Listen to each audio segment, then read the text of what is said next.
पहलगाम में आतंकी हमले के बाद भारत पाकिस्तान के बीच तनाव बढ़ गया है। हर कोई यह चाहता है कि पाकिस्तान को इस कायराना हरकत का ऐसा जवाब दिया जाए कि पाकिस्तान आतंकवाद को खुद ही खत्म कर दे।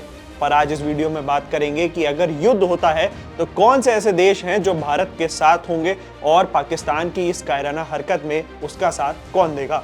नमस्कार, मेरा नाम है यश कपूर, आप इस समय देख रहे हैं India.com। पहलगाम में आतंकी हमले के बाद भारत पाकिस्तान के बीच तनाव बढ़ गया है, जिससे युद्ध की आशंकाएं गहरा आ गई हैं। भारत को कुछ देशों का समर्थन मिलने की संभावनाएं हैं, जबकि पाकिस्तान के साथ भी कुछ देश खड़े हुए हैं। जम्मू कश्मीर के पहलगाम में हुए आतंकी हमले के बाद भारत और पाकिस्तान के बीच तनाव चरम पर है। इस हमले में 26 लोगों की मौत हो गई थी, जिसके लिए भारत ने पाकिस्तान को जिम्मेदार ठहराया। भारत ने सिंधु जल संधि को भी निलंबित कर दिया और पाकिस्तान नागरिकों के वीजा को भी रद्द कर दिया।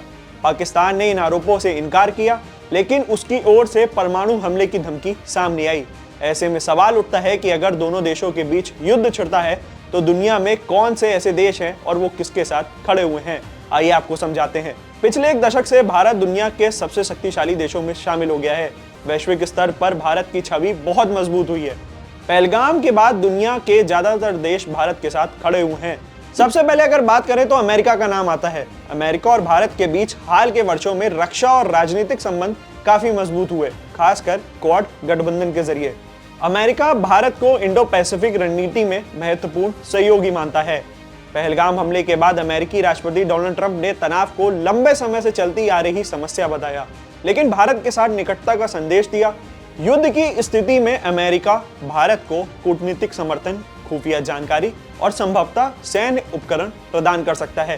पर गौर करने वाली बात यहाँ पे ये है कि अमेरिका खुलकर सैन्य हस्तक्षेप से बच सकता है। दूसरे नंबर पर आता है रूस। रूस और भारत के बीच दशकों पुराना रक्षा और कूटनीतिक रिश्ता है। भारत ने रूस से सुखोई 30 S-400 जैसे अहम हथियार खरीदे हैं। 1971 के युद्ध में रूस ने भारत को खुलकर समर्थन दिया था। जंग के वक्त भी रूस भारत को हथियारों की आपूर्ति और संयुक्त राष्ट्र में समर्थन दे सकता है। भारत के तीसरे साथी का नाम है फ्रांस। फ्रांस भारत को राफेल लड़ाकू विमान के साथ अन्य सैनिक हथियार भी देता है। दोनों देशों के बीच मजबूत रक्षा समझौते हैं। पहलगाम हमले के बाद फ्रांस के राष्ट्रपति इमैनुअल मैक्रों ने भारत के साथ फोन पर बातचीत की। युद्ध में फ्रांस भारत को हथियारों की आपूर्ति और कूटनीतिक समर्थन दे सकता है। भारत के चौथे साथी का नाम है इजराइल। इजराइल और भारत के बीच रक्षा और तकनीकी सहयोग मजबूत है। 1999 के कारगिल युद्ध में इजराइल ने भारत को ड्रोन और नाइट विजन डिवाइसेस दिए थे। युद्ध की स्थिति में इजराइल भारत को सैन्य तकनीक और खुफिया जानकारी दे सकता है। अगले साथी का नाम है जापान और ऑस्ट्रेलिया। क्वाड के सदस्य के रूप में जापान और ऑस्ट्रेलिया भारत के साथ मजबूत रणनीतिक रिश्ते रखते हैं। दोनों देश चीन की क्षेत्रीय आक्रामकता को देखने के लिए भारत का समर्थन भी करते हैं। युद्ध में ये देश भारत को कूटनीतिक और आर्थिक सहायता प्रदान कर सकते हैं।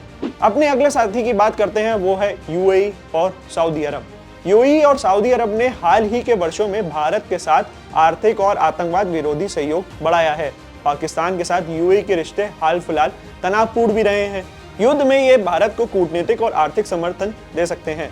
जब हमने सारे देशों की बात कर ली तो ऐसे में अफगानिस्तान का भी नाम बेहद महत्वपूर्ण होता है। भारत ने अफगानिस्तान के साथ बुनियादी ढांचे और शिक्षा में भारी निवेश किया है। तालिबान और पाकिस्तान के बीच तनाव को देखते हुए अफगानिस्तान भारत की क्षेत्रीय खुफिया जानकारी और कूटनीतिक समर्थन दे सकता है।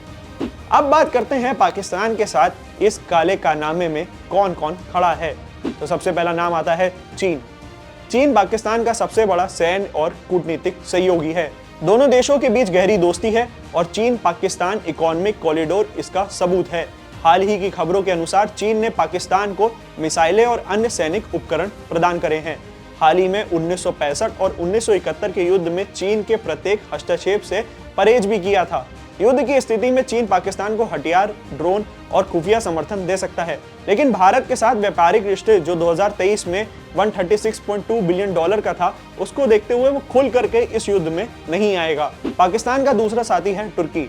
तुर्की ने हालिया वर्षों में पाकिस्तान के साथ सैन्य सहयोग बढ़ाया। सोशल मीडिया पर खबरें हैं कि तुर्की ने पाकिस्तान को युद्ध सामग्री भेजी है। युद्ध में तुर्की पाकिस्तान को सैन्य उपकरण और कूटनीतिक समर्थन दे सकता है। इसके बाद अगर हम बात करें तो इस्लामिक देशों का संगठन, जिसे OIC भी कहा जाता है, पाकिस्तान OIC में सक्रिय भूमिका भी निभाता है। कुछ मुस्लिम देश जैसे कि मलेशिया और ईरान कूटनीतिक रूप से पाकिस्तान का समर्थन कर सकते हैं। लेकिन भारत के साथ इन देशों के आर्थिक रिश्ते को देखते हुए खुल करके ये युद्ध में शायद ना आए। हालांकि ऐसे भी देश हैं जो किसी के भी पक्ष में ना हो, जैसे कि उत्तर कोरिया। उत्तर कोरिया और पाकिस्तान के बीच 1970 और 1990 के दशक में परमाणु और मिसाइल तकनीक को आदान प्रदान किया गया था, लेकिन वर्तमान के रिश्ते उतने उनके मजबूत नहीं हैं। उत्तर कोरिया भारत के साथ भी तटस्थ रह सकता है। युद्ध में उत्तर कोरिया संभवतः बीच की ही भूमिका निभाएगा। बांग्लादेश 1971 में भारत की मदद से बांग्लादेश स्वतंत्र हुआ था। बांग्लादेश की वर्तमान सरकार की नीतियां स्पष्ट हैं। कुछ भारत विरोधी बयान भी सामने आए हैं, लेकिन पाकिस्तान के साथ पूर्ण समर्थन की संभावना कम है। हालांकि ये सभी संभावित देश हैं और कोशिश सभी यही करेंगे कि युद्ध रोक दिया जाए। तमाम ऐसी वीडियोस के लिए बने रहिए हमारे साथ, देखते रहिए इंडिया.com। कैमरे के पीछे हमारे साथी रमेश।